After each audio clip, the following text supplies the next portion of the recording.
Je reviens, monsieur, j'en ai pour une seconde. Ça va péter, Raoult, il faut libérer le couloir et sauver le matos. Chloé, Ouais.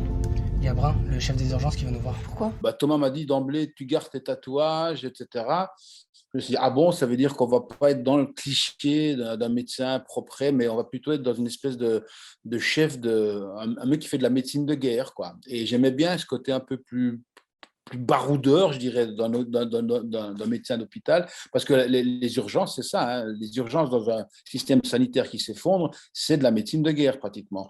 Et j'aimais bien ce truc-là. Après, je me suis rendu compte que le personnage, forcément, c'est le chef des urgences, donc il est toujours dans l'urgence. C'est-à-dire que je dois garder un tempo toujours rapide, sans jamais devoir bouler mon texte, et un texte qui était très technique. Donc c'était assez compliqué, mais ça, je ne m'en étais pas rendu compte à l'écriture.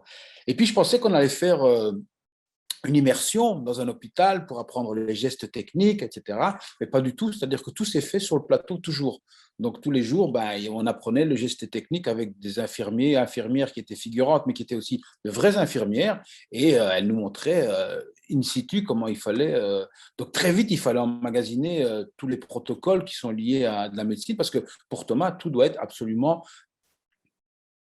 proche, mais pas proche, ça doit être l'identique, c'est la réalité. Donc, on ne pouvait pas merder dans des gestes techniques non plus. Donc, c'était assez compliqué d'intégrer, d'ingérer en même temps un jargon très médical qu'on ne comprend pas toujours et des gestes médicaux qu'on apprend au jour même. Mais c'est ça qui était excitant aussi dans cette série. On va pas vous demander de faire des choses folles, vous nous aidez, c'est tout. Je comprends pas, c'est quoi qui a explosé le C'est chauffage? une canalisation, à cause du gel.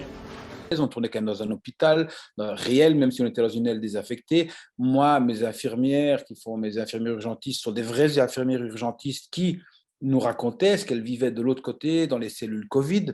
Thomas a arrêté, quand on a arrêté le tournage, Thomas a travaillé en cellule Covid.